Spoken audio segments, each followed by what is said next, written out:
Hello sir, कैसे हैं आप? बहुत बढ़िया, तुम बताओ। फॉर एग्जांपल अगर दिसंबर में हमारे पेपर होने हैं तो वो ऐसा कौन सा मंथ है जिसमें से मोस्टली करंट अफेयर्स आ सकते हो? तो इसमें एक बहुत बड़ा मिथ है, कुछ लोगों ने चला रखा है कि पिछले 6 महीने का ही करंट अफेयर्स ज़रूरी है। ये बिल्कुल सच नहीं है। कोई अगर बता रहा है तो उसने प्रीवियस ईयर पेपर एनालाइज नहीं किए हैं। तो पहली चीज़ ये है, अब मेरे कंपेंडियम में इतनी सारी चीज़ें हैं और मैं उसको याद ही नहीं रख पाता हूँ। Revision is more than reading new material. तो सबसे ज़्यादा ज़रूरी है आपकी चीज़ों का रिटेंशन। एंड हमेशा से एक मेरी फेवरेट या फेमस साइकिल चलती आई है, रिवीजन साइकिल। कई सारे बच्चे वन लाइनर्स नहीं पढ़ते हैं, वो बिल्कुल गलत है। कमिटी कह रही है कि जीके और करंट अफेयर्स को इंटायरली हटा देगी, तो क्या क्लैट 2027 के लिए पढ़ना इज इट नेसेसरी? क्या वो हट चुका है? तो सबसे पहला इस पे सवाल ये आता है कि मैं क्या करूँगा। हेलो सर, कैसे हैं आप? बहुत बढ़िया, तुम बताओ। मैं भी बढ़िया हूँ सर। सर, मेरे कुछ सवाल हैं जीके से रिलेटेड जो मैं आपसे बहुत टाइम से पूछना चाह रहा हूँ। बिल्कुल। सर, सबसे पहला और मेजर सवाल तो मेरा यही है कि मैंने काफ़ी टाइम से जीके को हाथ ही नहीं लगाया है, कुछ पढ़ा ही नहीं है। अब इतना ज़्यादा पाइल अप हो गया है, मैं क्या पढूं मुझे समझ में भी नहीं आ रहा। अब मैं पूरे 12 महीने पढूं पिछले के, या अभी कुछ मंथ्स हैं जिससे मैं अपनी प्रिपरेशन स्टार्ट कर सकता हूँ? बहुत अच्छा सवाल है। तो अभी भी शुरू नहीं किया, आखिरी के 4 महीने 3 महीने जितना भी बचा है आपके लिए, जब भी आप ये वीडियो देख रहे हो। सबसे पहली चीज़ ये याद रखो कि अभी का जो चलने वाले इवेंट्स है, करंट अफेयर्स है, उसको आपको छोड़ना नहीं है जी। उसी के साथ आपको बैकलॉग भी कवर करते हुए चलना पड़ेगा जी। लेकिन एक चीज़ अप्लाई कर सकते हो, जैसे कि if you are say suppose we are in the month of September, so आप सितंबर का करंट अफेयर्स अभी पढ़ रहे हो, पहला उसके साथ साथ अगस्त करो। सितंबर को 45 मिनट्स देना है और उसी दिन अगस्त को 45 मिनट्स देना है। फिर जैसे ही अगस्त खत्म हो जाएगा, फिर जुलाई, फिर जून। सो I will say go in the reverse order and first try to complete last 6 months. Okay. तो सर, मेरा एक क्वेश्चन यहाँ पे भी आता है कि हमारे जो भी पेपर्स आते हैं, तो ऐसा कौन सा वो पर्टिकुलर मंथ है? फॉर एग्जांपल अगर दिसंबर में हमारे पेपर होने हैं तो वो ऐसा कौन सा मंथ है जिसमें से मोस्टली करंट अफेयर्स आ सकते हो? तो ये इसमें एक बहुत बड़ा मिथ है, कुछ लोगों ने चला रखा है कि पिछले 6 महीने का ही करंट अफेयर्स ज़रूरी है। ये बिल्कुल सच नहीं है। कोई अगर बता रहा है तो उसने प्रीवियस ईयर पेपर एनालाइज नहीं किए हैं। तो पहली चीज़ ये है कि कोई भी पिछले 6 महीने या ऐसा ज़रूरी नहीं होता, कंटिन्यूअस इवेंट्स होते हैं। अगर मैं आपको ये पूछूं कि इजराइल पैलेस्तीन की लड़ाई चल रही है, इजराइल ईरान की लड़ाई चल रही है, कौन से महीने का करंट अफेयर्स है? क्या ये जनवरी है, फरवरी है, या 2025 का है, 2026 का है? मेरे हिसाब से इसकी शुरुआत तो ओरिजिन ऑफ दीज रिलीजन से शुरू होती है। तो ऐसे इवेंट्स जो कंटिन्यूअसली चल रहे हैं, आप बिल्कुल ये कर सकते हो, पिछले 6 महीने के पेपर निकाल सकते हो, उसमें ऐसे इवेंट्स जो कंटिन्यूअसली चल रहे हैं उस पर आपको फोकस करना है, रादर देन पिछले 6 महीने के current affairs.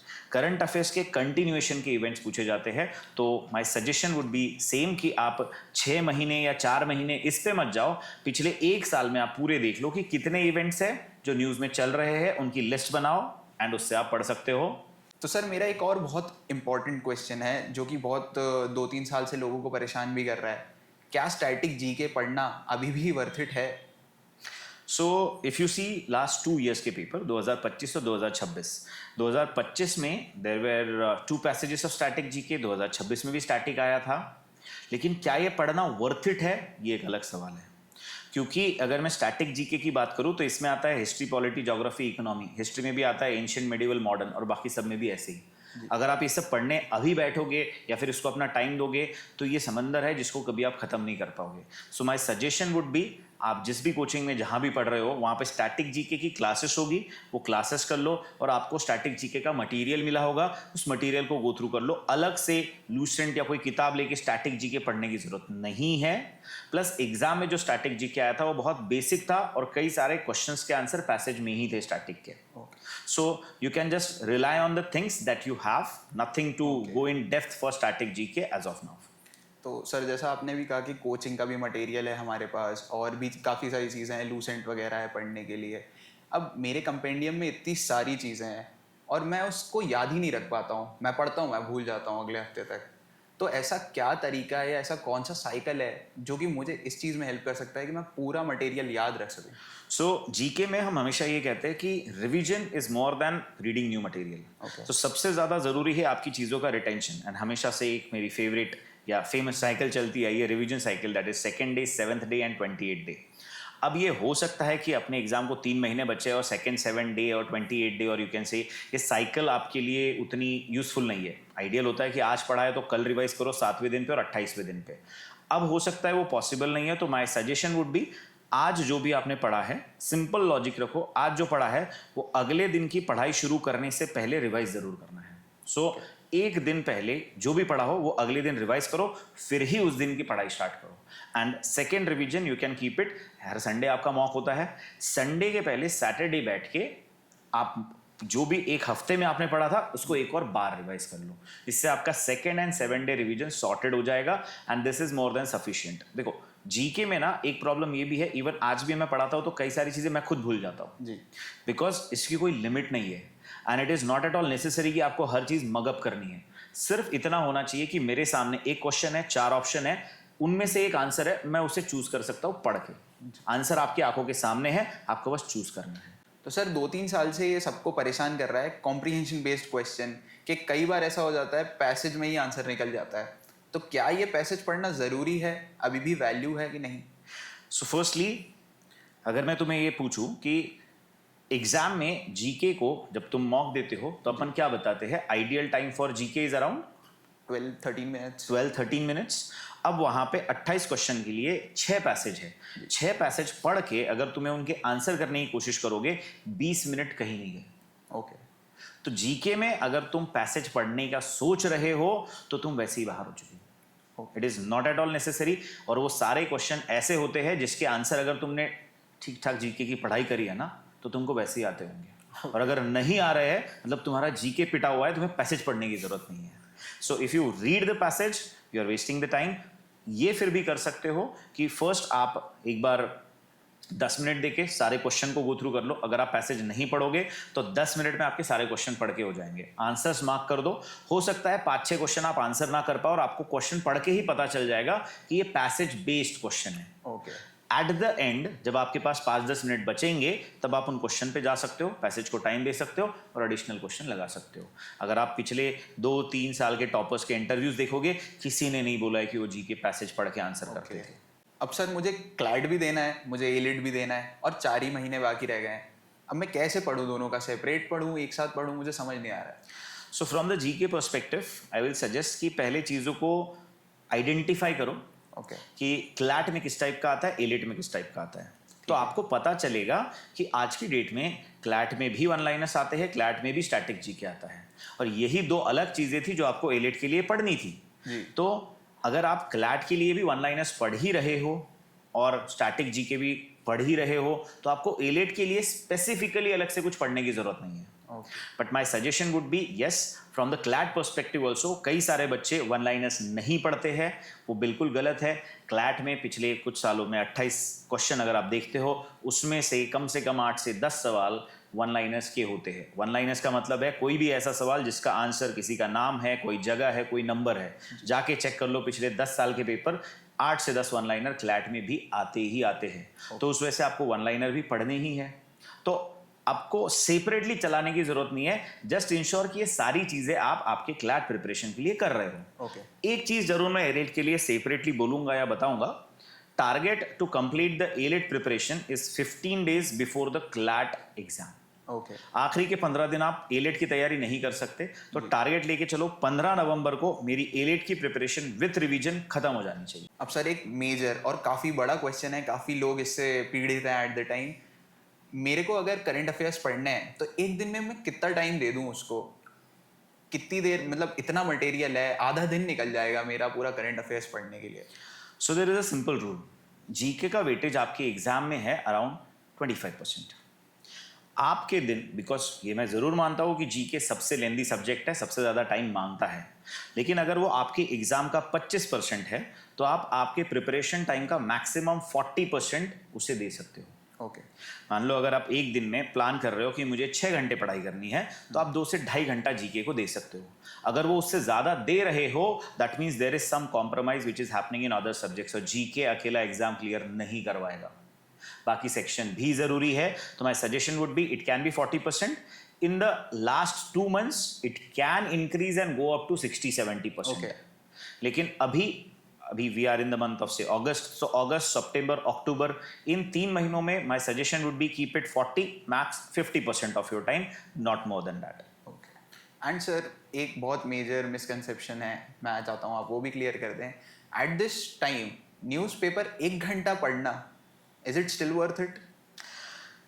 So it depends आप न्यूज़पेपर रीडिंग किस पर्पस से कर रहे हो। न्यूज़पेपर रीडिंग आप अगर कर रहे हो for the purpose of improving your English, legal and logic में reading speed, it is 100% worth it.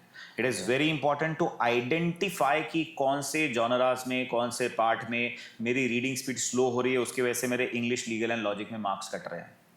अगर आप जीके पर्सपेक्टिव से बात करो तो my suggestion would B GK की आपकी जो क्लासेस है वो क्लासेस आप कर सकते हो, जीके का मटेरियल है उसको आप गो थ्रू कर सकते हो, जो कंपेंडियम आते हैं जीके में द हिंदू का एनालिसिस आ जाता है, उसको आप फिर भी एक बार देखना चाहो, आपका जीके काफ़ी वीक है और अभी प्रिपेयर कर रहे हो तो आई विल सजेस्ट कि द हिंदू एनालिसिस के लिए जाओ। इससे एक और बात मुझे याद आती है कि बच्चों के द हिंदू एनालिसिस और इस जीके के प्रॉब्लम को सॉल्व करने के लिए एक बहुत ही बढ़िया और कॉम्प्रहेंसिव सोल्यूशन आने वाला है 15 अगस्त को जी। उनको जीके से आज़ादी दिलाने के लिए और जीके उनका इजी करने के लिए 15 अगस्त को उनको ज़रूर आना होगा on the YouTube channel, so that उनके सारे प्रॉब्लम जीके के सॉल्व हो जाए और न्यूज़पेपर से कैसे आप हर सेक्शन की पढ़ाई कर सकते हो ये मैं उस दिन बताऊंगा। तो सर मेरा एक मेजर क्वेश्चन है आपसे कि अभी का जो टाइम बचा हुआ है तो एक आइडियल प्रिपरेशन में कितने मॉक्स लगाने चाहिए? कुछ लोग कह रहे हैं कि आखिरी के 100 दिन लगातार मॉक्स ही लगाओ आप, बट आपका क्या कहना है? सो मॉक लगाने से ज़्यादा I would say mock analysis is important. Okay. तो सिंपल सजेशन है कि जितने मॉक का एनालिसिस कर पाओ उतने लगाने चाहिए। एनालिसिस नहीं करोगे, सिर्फ मॉक दोगे तो it is waste of time. अब कई लोग ये बोलते हैं सर एनालिसिस करे कैसे या क्या करना होता है, तो अगर आप मॉक लगा रहे हो उसको लगाने के लिए आपको 2 घंटा लग रहा है, उसके बाद आपको एनालिसिस करने के लिए 3 से 4 घंटे लगने चाहिए, तभी आपने उसका सही से एनालिसिस किया है। हर क्वेश्चन को उठाओ, उस क्वेश्चन में चेक करो कि आपने किस टाइप की गलती की थी, नोटबुक बनाओ, कुछ यू कैन से नोट्स बना लो उसके कि इस क्वेश्चन में मेरा आंसर सही था तो क्या मेरा लॉजिक एंड आंसर की का लॉजिक सेम है। अगर आपका आंसर गलत था, ये बहुत ज़रूरी क्वेश्चन होता है जब आपने गलत आंसर किया है, तो आपने जब गलत आंसर किया है तो आपने जो रीजनिंग लगाई है वो गलत है, उसे नोट करो और चेक करो कि सही रीजनिंग क्या है। सो अगर आप इस तरीके से हर क्वेश्चन के लिए करोगे तो it is going to take 3 to 4 hours. So if you are giving a mock and you are analyzing it properly, if it is taking 4 to 5 hours, my suggestion would be in a week, in the month of August, you can start with 2 mocks per week.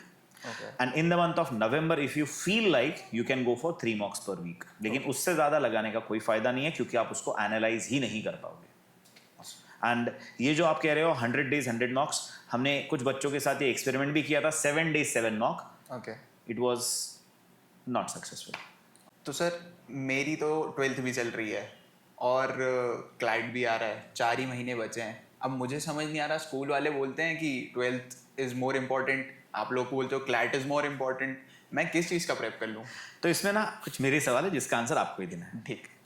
मुझे ये बताओ 12th में आपको आपके score के हिसाब से कोई कॉलेज मिलने वाला है या फिर आपकी रैंक आने वाली है जिससे आपको कॉलेज मिलने वाला है? नहीं। वहां पे आपको पास होना जी। है। I am not saying that is not important, but जहां पे कॉम्पिटिटिव एग्जाम की बात आती है, जहां पे आपकी रैंक और आपके स्कोर के हिसाब से आपको कॉलेज मिलने वाला है, of course you have to prioritize that. Okay. जैसे मैं यूपीएससी बैकग्राउंड से भी आता हूँ, तुम्हें पता होगा, तो हमारी यूपीएससी के प्रीलिम्स में भी ना एक होता है क्वालिफाइंग एग्जाम और एक होता है नॉर्मल जिसकी कंपटीशन होती है। तो ऑफ कोर्स उस एग्जाम का नाम क्वालिफाइंग दे रखा है बिकॉज आपको उसमें एक मिनिमम परसेंटेज लेके आना है। कोई क्वालिफाइंग एग्जाम में अपनी प्रिपरेशन का पूरा टाइम नहीं लगाता, राइट। बट ऑफ कोर्स हम ये जरूर प्लान करते हैं कि क्वालिफाइंग एग्जाम में क्वालिफाई होने के लिए मुझे कितना टाइम देना चाहिए। So my suggestion would be, आपको पता है आपके बोर्ड्स के exam are in the month of February, March, April, जिस भी बोर्ड में उस हिसाब से आपके एग्जाम्स है। प्लान इट टुडे कि उसमें एक डिसेंट परसेंटेज लाने के लिए, जो भी आपके हिसाब से, किसी के लिए डिसेंट 70 हो सकता है, किसी के लिए 80, किसी के लिए 90, किसी के लिए 95, आपके हिसाब से वो डिसेंट परसेंटेज लाने के लिए आप आज के स्टेज में हो और आपको कितना टाइम उसे देना पड़ेगा आपके डिसेंट परसेंटेज पे पहुंचने के लिए, और उसमें से कितना टाइम आपके पास दिसंबर की क्लैट के बाद होगा देने के लिए, और कितना आपको अभी देना चाहिए। इस चीज का बस एक प्लान कर लो तो आप सॉर्टेड रहोगे, आपके दिमाग में टेंशन नहीं रहेगा। या क्लैट या स्कूल, बहुत बच्चों का यही प्रॉब्लम होता है that they are confused, right. And वो कंफ्यूजन सॉल्व होगा एक प्रॉपर प्लानिंग से, टाइम अलोकेशन से, and that is the solution. तो सर मान लेते हैं मैं आज से अपनी प्रिपरेशन शुरू कर देता हूँ, एकदम जी तोड़ मेहनत करूंगा, पूरे मार्क्स लाने की कोशिश करूंगा। A realistic score jump, is it possible कि मैं 4 महीनों में कुछ बड़ा करके दिखा पाऊँ? बिल्कुल पॉसिबल है, एंड मैंने कई सारे ऐसे बच्चे देखे हैं अपनी लाइफ में, इस 10 साल के ऑलमोस्ट टेन्योर में क्लैट कोचिंग के, जिन्होंने 4 महीने में, 3 महीने में इस एग्ज़ाम को निकाला है। लेकिन उसके लिए जो डेडिकेशन रिक्वायर्ड है, जो प्लानिंग रिक्वायर्ड है, वो अगर आप कर पाओ तो ये बिल्कुल मुमकिन है। सो माई सजेशन और माई से वुड बी कि is it possible? The answer is yes, and for that our name is CLAT possible. तो यहाँ पे आप वो बिल्कुल कर सकते हो, एंड इसके लिए लेकिन डेडिकेशन चाहिए होगा, प्लान मिल जाएगा, एग्जीक्यूशन आपके एंड पे है। तो क्या ये हो सकता है? तो आंसर इज बिल्कुल यस, हो सकता है। बस सही से चूज करना आपको क्या करना है और प्लानिंग को फॉलो करना, वरना आजकल के क्रैश कोर्स क्रैश करने के लिए ज्यादा होते हैं। अब सर कई बार ऐसा मेरे साथ में होता है कि आपने मुझे बहुत सारी स्ट्रैटेजी बता दी है, अब मैं आज से ही शुरू कर रहा हूँ, ये स्केड्यूल मुझे अगले 100 दिन तक मेंटेन करके रखना है, मैं इससे बर्नआउट के क्लोज जा सकता हूँ। ट्रू। मैं तो इसको कैसे टैकल करूँ, एक रूटीन बनाऊँ ना कि एक बर्नआउट? सो मैं अगेन कुछ अपने पढ़ाई के दिनों का एग्जाम्पल देके ज़्यादातर बच्चों को समझाता हूँ इस चीज़ के लिए। सो इंसान जो है ना, ये ऐसा पर्सन है जिसको चाहिए इंस्टेंट ग्रेटिफिकेशन। अगर मुझे इंस्टेंट ग्रेटिफिकेशन मिल रहा है तो मैं कुछ भी कर सकता हूँ। जैसे अगर मैं आपको बोलूँ कि आपको जिम जाना है, मज़ा नहीं आएगा, लेकिन आपको मैं बोलूँ कि चलो क्रिकेट खेलने जाते हैं, बिकॉज वहाँ पे चौका मारा, छक्का मारा, विकेट लिया, कैच पकड़ा, इंस्टेंट ग्रेटिफिकेशन है। इसलिए आपके प्लानिंग में इंस्टेंट ग्रेटिफिकेशन होना चाहिए। तो what I was used to do is, मैं एक प्लान बनाता था for next 7 days and for next 30 days। एक A4 शीट लो, इट विल टेक 15 minutes, हर दिन का टाइम लिख दो, इस दिन मुझे कितना पढ़ना है, क्या पढ़ना है। मान लो मुझे 6 बजे उठना है, 6 से 8 ये करूंगा, 8 से 8:30 ये होगा, 8:30 से 10:30 ये होगा, 10:30 या 11 से 12 ये होगा। आपको पता है आपकी स्कूल टाइम क्या है, आपकी कोचिंग टाइम क्या है, किस दिन आप क्या करते हो, आपको रूटीन पूरा पता है। जस्ट प्लान योर डे, उसको A4 शीट पे कर लो, सारी डेट्स लिख दो और उसको अपने स्टडी टेबल के सामने चिपका दो, अपने मोबाइल फ़ोन के वॉलपेपर पे लगा लो। आप जहाँ पे दिन भर अपना टाइम ज़्यादा स्पेंड करते हो वहाँ पे उसे लगा दो, एंड वहाँ पे जैसे ही आप उस टाइम का, उस दिन का चीज़ कंप्लीट करते हो, वहाँ पे एक टिक लगाओ, एंड उस पूरे टेबल का last column should be remark. जिस दिन मैंने उस दिन की सारी चीज़ें कर ली, वहाँ पे उसमें करेक्ट का रिमार्क जाएगा। और हर 5 से 6 दिन के बाद 30 मिनट, चलो कम हो जाएगा, देख सकते हो कि 2 घंटे। After every 5 to 6 days give 2 hours of leisure time, और वो पहले से प्लान करके रखोगे। 5 दिन अगर मैंने इसे फॉलो किया तो 6वें दिन मैं 2 घंटे के लिए ये करूंगा। हो सकता है क्रिकेट खेलूंगा, हो सकता है पिक्चर जाऊंगा, हो सकता है दोस्तों के साथ जाऊंगा, हो सकता है किसी स्पेशल इंसान के साथ घूमना है। आपको जो प्लान करना है वो प्लान करो उस 2 घंटे के लिए, लेकिन उसके पहले मुझे 5 दिन के करेक्ट मार्क चाहिए ही चाहिए। और एक और एडवाइस होगी, अभी 4 महीने बचे हैं, 4 महीने के 4 A4 शीट बना लो और इन 4 A4 शीट को मेंटेन करके रखना आखिरी दिन तक। आखिरी दिन एग्जाम को जाने से पहले इन चारों A4 शीट को अपने आंखों के सामने रखना। एग्जाम में जाने का जो डर है ना, वो खत्म हो जाएगा। तो सर आपसे मेरा एक फाइनल सवाल, 2027 एस्पिरेंट मैं हूँ, अब आपका क्या कहना है, मुझे एलिट पे भी फोकस करना चाहिए या सिर्फ और सिर्फ क्लैट देना चाहिए? सो मेरे हिसाब से आपको क्लैट या एलिट नहीं, जितने एग्जाम्स होते हैं, चाहे वो स्लैट है, चाहे वो MHCET है, CUET है, सबके फॉर्म जरूर भरने चाहिए। ओके। फोकस कब किस पे करना है? अगर मैं क्लैट और एलिट की बात करूं तो एलिट, जैसे मैंने बताया, 15 November is the last cut off date. 15 अक्टूबर तक आपकी एलिट की प्रिपरेशन खत्म हो जाए। 15 अक्टूबर से 15 नवंबर आप एलिट के हिसाब से रिवीजन कर लो। उसके बाद पूरा टाइम क्लैट को जाएगा। एंड ऑफ कोर्स हमेशा बैकअप ऑप्शन रखना बहुत ज़्यादा ज़रूरी होता है। ऐसा नहीं है कि MHCET में अच्छा कॉलेज नहीं है। हमारे देश का सबसे पुराना कॉलेज, जहाँ से सबसे ज़्यादा चीफ जस्टिस हमारे देश के निकले हैं, GLC, वो MHCET से मिलता है, क्लैट से नहीं मिलता। सो ऐसा नहीं है कि बाकी जगह अच्छे कॉलेजेस नहीं मिलेंगे, और एक बैकअप ऑप्शन होगा ना, तो एग्जाम में जाने का जो फियर होगा वो काफ़ी कम हो जाएगा। एंड जब आपके दिमाग में वो डर या प्रेशर नहीं है, आप परफॉर्म बहुत अच्छा कर पाओगे। सो मेरे हिसाब से सारे एग्जाम्स के फॉर्म भरने ज़रूर चाहिए। आपने तो बहुत अच्छा सोल्यूशन दे दिया सर। पहले शीट बनाई, उससे भी प्रेशर खत्म, यहाँ से भी प्रेशर खत्म। तो इस जनरेशन का ही तो ये इशू है ना कि प्रेशर एक बहुत ही एक टर्म बन चुकी है जिसके अंदर सब लोग परेशान हो जाते हैं, कर नहीं पाते हैं। एंड नाउ डेज वी सी की lot of students committing suicide and all. तो ये सब चीज़ें आप बहुत कम देखते थे आज के कई सालों पहले। रीज़न यही था कि चीज़ें काफ़ी क्लियर थी, प्रेशर नहीं लेते थे। तो वो प्रेशर कुकर में रह के आपको पढ़ाई नहीं करनी है। You should, we always say enjoy the process. If you enjoy the process तो आपको सक्सेस जरूर मिलेगी। तो सर कमिटी के अराउंड काफ़ी ज़्यादा क्वेश्चंस हैं जिससे मैं आपसे थोड़ी क्लैरिटी लेना चाहता हूँ। सबसे पहला क्वेश्चन तो मेरा यही है कि कमिटी कह रही है कि जीके और करंट अफेयर्स को इंटायरली हटा देगी। तो क्या क्लैट 2027 के लिए पढ़ना इज इट नेसेसरी, क्या वो हट चुका है? तो सबसे पहला इस पे सवाल ये आता है कि मैं क्या करूँगा अगर ऐसा कुछ हुआ तो। सो वो तो ठीक है, बट द पॉइंट इज आज तक ऐसे रिकमेंडेशन कई बार आए हैं जीके को हटाने के लिए, मैथ्स को हटाने के लिए। एंड इंडस्ट्री में इतने सारे एक्सपर्ट्स हैं, सबसे बात करने के बाद अब ये कमेटी के रिकमेंडेशन कितने एक्सेप्ट होते हैं, कितने नहीं होते हैं, वो तो वक्त ही बताएगा। बिकॉज कमेटी में ज़्यादातर लोग जो थे वो आज की डेट में इंडिया में नहीं है और इंडिया में नहीं पढ़ते ऐसे लोगों ने दिया है। एंड इंडिया के पर्सपेक्टिव से देखा जाए तो एग्जाम ने, कंसोर्टियम ने हमेशा जीके को एक इंपॉर्टेंट पार्ट माना है। So what we are expecting is, एक तो जीके या कोई भी सेक्शन हटने का चांस बहुत कम है। अगर वो हट भी जाता है तो कहीं ना कहीं किसी ना किसी तरीके से लीगल में या कहीं और जीके इंट्रोड्यूस कर ही दिया जाएगा। ओके। तो उस वजह से जीके पढ़ना छोड़ देना चाहिए। क्या करना चाहिए? My suggestion would be for 2028 students, just wait and watch. अगर इनको कुछ चेंजेस करने हैं या होना चाह रहे हैं या करना चाह रहे हैं तो क्लैट का एग्जाम होने के बाद कुछ दिन में आ ही जाएगा। And anyways 28 aspirants should start studying GK from the month of January. तो अभी उतना उसका स्ट्रेस लेने की जरूरत नहीं है। I will suggest keep reading newspaper, because newspaper reading I always say is not a part of GK. It is a part of English legal and logic, because आपके इंग्लिश लीगल एंड लॉजिक में passages newspaper से ही ज्यादातर आने हैं। तो वो read करके आप जीके नहीं पढ़ रहे हो, वो रीड करके आप अपनी रीडिंग एंड कॉम्प्रहेंडिंग स्पीड को बढ़ा रहे हो, वो तो एनीवेज आपको बढ़ानी ही है। So keep reading newspapers. GK notes बनाने हैं नहीं बनाने हैं, जनवरी तक इंतजार करते हैं, तब तक चिल करो, बाद में जीके तो बैंड बजा देंगे, आ ही जाएगा।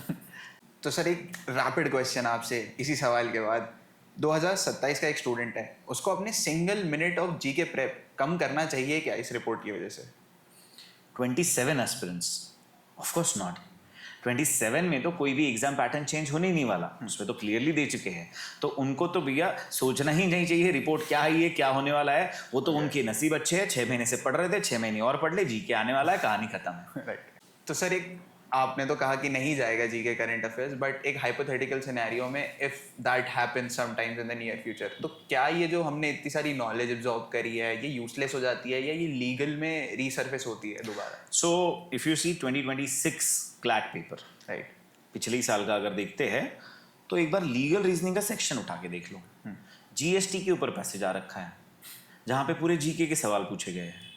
उसके पहले कई सारे बिल्स आ चुके हैं जो जीके में भी पूछे जा चुके हैं और लीगल में भी पूछे जाते हैं। तो क्या जीके इरेलेवेंट हो गई है? तो बिल्कुल नहीं। अगर मैं आपको ये बोलूँ कि लॉजिकल रीजनिंग में एक पैसेज है on the basis of RBI's monetary policy, अगर आप आरबीआई की मॉनेटरी पॉलिसी जीके में पढ़ोगे नहीं, क्या है क्या नहीं कैसे हो रही है, तो आप वो पैसेज कॉम्प्रहेंड ही नहीं कर पाओगे। राइट। तो जीके हट भी जाता है, स्टिल आपको जीके का अवेयरनेस होना बहुत ज़्यादा ज़रूरी है to read and comprehend the passages.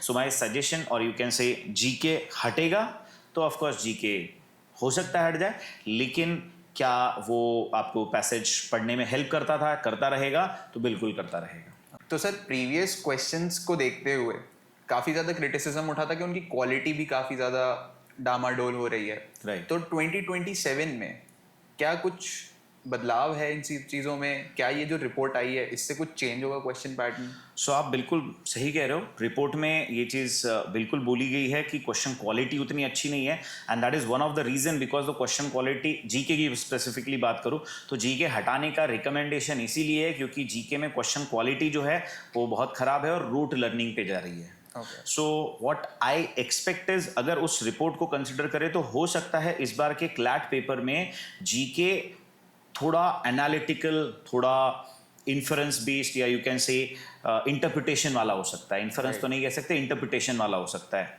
आपको इसका सिंपल एग्जांपल जानना है तो क्लैट का आज तक का जीके का बेहतरीन पेपर था क्लैट 2023 एंड इवन क्लैट 2020, जब पहली बार पैटर्न चेंज हुआ था. आप तब के पेपर देख सकते हो कि किस तरीके से यू कैन से statements based, analysis based GK के क्वेश्चन पूछे जा सकते हैं, जहां रूट लर्निंग रिक्वायर्ड नहीं है. तो आई एक्सपेक्ट कि थोड़ा बहुत ये हो सकता है कि एनालिटिकल क्वेश्चन, थोड़े स्टेटमेंट्स बेस्ड क्वेश्चन इस बार आना शुरू हो जाए, which will be a good change.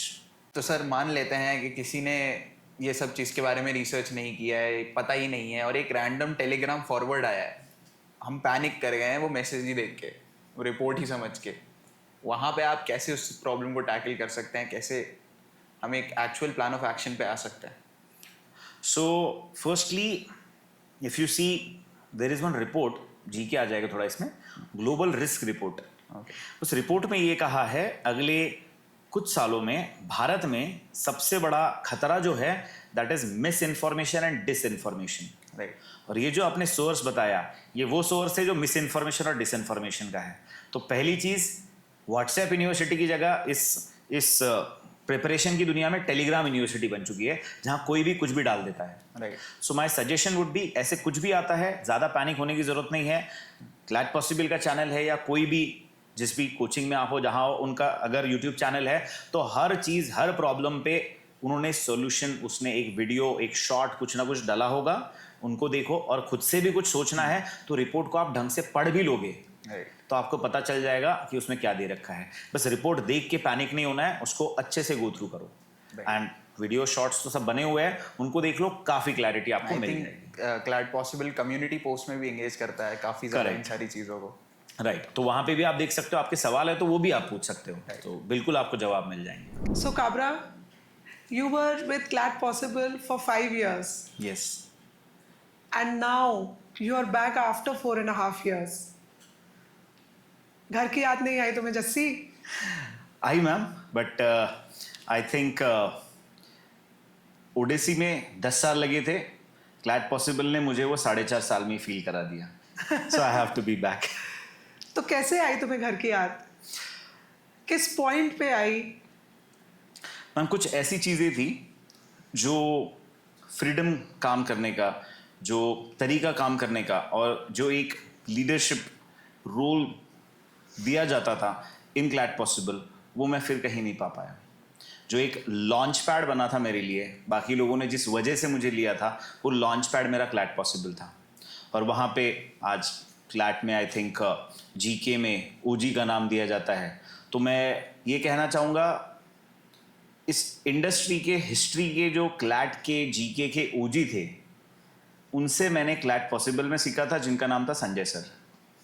तो उनकी वजह से मैं यहाँ पे हूँ, और वहाँ पे जाना मेरे लिए हमेशा से एक अच्छी चीज़ थी. So what do you think, Saurabh? What are your big plans for Clat Possible? तुम जब Clat Possible पे आए थे, we saw, you know, from 18 to 22, you know, we saw almost a 150% growth. Correct. तो अब what are your plans for Clat Possible, Saurabh Kabra 2.0? So ma'am, I think I was in the most glorious time of Clat Possible. Yes. We were number 1. Yes. And I still remember the wildest party I had of any company was in Goa, where we had 10-year celebration. Yes. And we have that legacy of success. Yes. So we just have to, I feel, we just have to tell the world who we are, and that we will in upcoming time. That is very wonderful to hear. तो काबरा, बहुत सारी बातें हो रही हैं, GK होगा कि नहीं होगा. So I know Clat Possible does not just see you as GK, but what is your thought process? Ma'am, if you see the history of this exam, 2008 से ऐसी कई सारी चीजें आई और गई है. कई बार बोला गया कि जीके हटेगा, इवन मैथ्स हटेगा, लेकिन कभी वैसा हुआ नहीं है. एंड अगर जीके इस बार चेंजेस होते हैं, कुछ पैटर्न में कुछ दिक्कतें भी आती है, तो आई थिंक कहीं ना कहीं जीके अगर हटा भी दिया जाता है तो किसी और सेक्शन में रहेगा ही रहेगा. And in Glad Possible, I have that confidence that whether GK is there or not there, Cabra will be there. That's so wonderful to know. GK और मैथ्स की हमने कई सारी बातें आपस में बहुत बार की हैं, तो जिस वजह से ये हट नहीं रहे थे, कई वाइस चांसलर से मेरी बात भी हुई थी कि भाई ये उन बच्चों के लिए है एंट्री पॉइंट जो साइंस में है, जिन्होंने बहुत ज़्यादा रीडिंग नहीं की है. तो मुझे लगता नहीं है कि वो हटेगा, बिकॉज उससे फिर जितने भी मैथ्स ऑडियंस है उनके लिए बहुत ज़्यादा प्रॉब्लम हो जाएगी, क्योंकि उनके पास कुछ तो एक स्कोप रहता था मार्क्स अटेन करने का. Correct. तो बट लेट्स सी. बट इस साल तो जीके आ ही रहा है. Yes. And GK OG is back at CLAT possible. जैसे कि तुमने कहा 4.5 साल मुझे 40 साल जैसे लग रहे थे, बट नेवर माइंड. तो क्लैट 2027 के स्टूडेंट्स के लिए तो बहुत अच्छी न्यूज़ है. तो क्लैट 2027 के सीपी स्टूडेंट्स के लिए कोई message? Be ready, a lot of things are coming. GK preparation में इतनी चीज़ें होगी कि आप खुद सोच नहीं पाओगे कि जीके कहाँ से कहाँ पहुँच रहा है. एंड एक चीज़ फॉर गारंटीड है, चाहे जितनी चीज़ें बढ़ जाए, आपकी जीके प्रिपरेशन का जो बर्डन होता था हमेशा से कि याद नहीं हो रहा, रिवाइज करना हो नहीं पा रहा, भूल जा रहे हैं, everything will be sorted. We are coming with a full proof plan to improve GK of CP students तो है ही, लेकिन in general सबके लिए भी हम कुछ सरप्राइज लेके आ रहे हैं, and that is going to be revealed on 15th of August. So 15th of August is the day CLAT 2027 candidates, CP or non-CP, if you want to study from Cabra, you have to stay hooked on 15th of August at our YouTube channel CLAT Possible. And we are going to make this big reveal. Right. स्वतंत्रता दिन पे you are going to be getting freedom from the backlogs, from the tension, from the burden of GK at CLAT Possible. And we also have one more question for you. Kabra को आना था तो अकेले तो आना नहीं था, और भी बहुत ओजीज हमारे साथ ज्वाइन करेंगे. बट सबसे बड़ा चीज़ जो CLAT Possible ने काबरा के आने से अटेम्प्ट किया है वो है Bhopal. Launching of our Bhopal centre, जो हम 18 से 22 में भी कई बार बात करा था, मगर हमने फिर कभी उस पर अमल नहीं किया. Correct. So do we have some special plans for Bhopal? So ma'am, as I said, Bhopal of course have special place in my heart also, because मैंने कुछ टाइम अपना यहाँ पे भी बिताया है, and because of that Bhopal में you are going to get many OGs and many people. इसके लिए तो stay tuned ही करना पड़ेगा. लेकिन एक चीज मैं बता दूं, especially for Bhopal people, mostly 22nd of August there is a big reveal which is coming for Bhopal specially. यानी उसके लिए कुछ चीजें, कुछ सवाल पूछे जाएंगे कि रिगार्डिंग योर प्रिपरेशन, कि आपके प्रिपरेशन में कहाँ क्या प्रॉब्लम हो रही है. बिकॉज भोपाल मेरा दिल है, तो उस दिल को कभी कोई दर्द नहीं होना चाहिए, इसलिए वहाँ के बच्चों को कोई किसी सेक्शन में प्रॉब्लम ना हो, इस तरीके की एक चीज उनके लिए लाई जाएगी 22nd August. That will be the launch of Bhopal and special for Bhopal. Great. So 15th August is for GK and 22nd August is for students at Bhopal, because Cabra does not want you to miss out on any learning, as he is now moved into CLAT Possible again. So it is a comeback, remember, because it was always his first home. Correct, ma'am. Thank you. Thank you so much, Cabra, and we are very excited to start again with you. I'm very much excited, ma'am. Thank you so much.